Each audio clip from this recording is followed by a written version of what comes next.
नमस्कार, मैं हूं आपके साथ हर्षिता मिश्रा। बीबी नेटवर्क में आपका स्वागत है।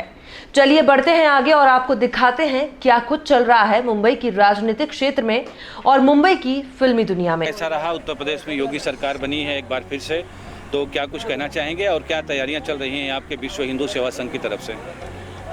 विश्व हिंदू सेवा संघ तो अपना हिंदुत्व के लिए जो कार्य है वो पूरे देश में कर ही रहा है और हमारी तैयारी है कि हम किस तरीके से पूरे देश में हिंदुओं को एकत्र कर सके, जाति व्यवस्था से ऊपर उठ करके हम हिंदुत्व के लिए कार्य कर सके और राष्ट्र के लिए लोगों का राष्ट्र निर्माण के लिए किस तरीके से युवा लोगों को तैयार कर सके।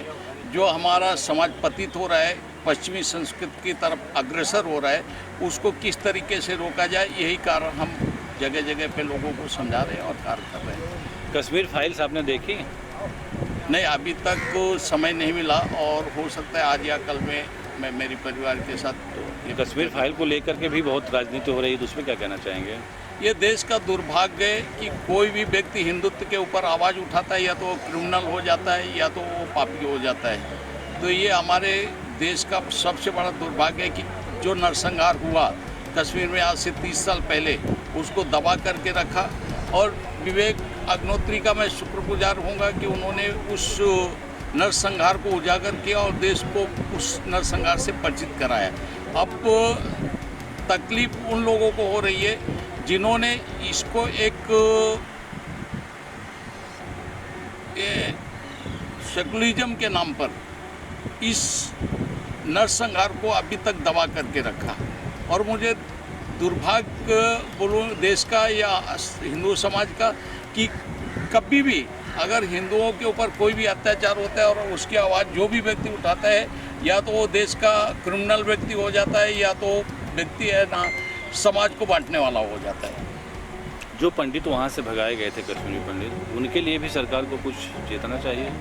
सबसे पहले तो मैं बता दूं, कश्मीर में जो पंडित शब्द का अर्थ निकाला गया है, ये जो गढ़ा गया है, ये षड्यंत्र के तहत गढ़ा गया है। केवल कश्मीर में पंडित ही नहीं थे, केवल एक विशेष जाति को आगे करके कि ताकि समस्त जो जातियां हैं उनका खून न खोले, इस तरीके से मनगढ़ंत कहानी की गढ़ी गई कि केवल पंडितों के ऊपर अन्याय हुआ।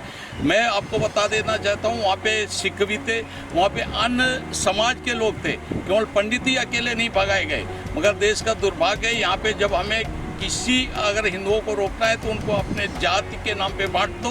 अपने आप पे एक हिंदू सोचता है मेरे ऊपर या मेरे समाज के ऊपर या मेरी जात के ऊपर ये घटना नहीं घटी है, इसलिए वो चुप बैठ जाता है। और मैं देश के लोगों को बोलना चाहूँगा, बताना चाहूँगा, जब जब आप जाति पे बंटोगे तब तक आप इसी तरीके से काटे जाओगे, इसी तरीके से भगाए जाओगे। एक राजनीतिक सवाल और होगा आपसे। उत्तर प्रदेश के चुनाव के दरमियान आपने कहा था कि योगी सरकार बनेगी, जरूर बनेगी, हालांकि सरकार बनी भी। आपने कहा था कि रथ यात्रा निकालूंगा हिंदुओं को एकत्रित करने के लिए, तो क्या तैयारी चल रही है उसके लिए? जी, ये मेरी एक्चुअली मैं आपको एक खुशखबरी बताना चाहूँगा जो मुझे भारत सरकार शायद जल्द ही देने वाली है, मिनिस्टर ऑफ स्टेट का पद।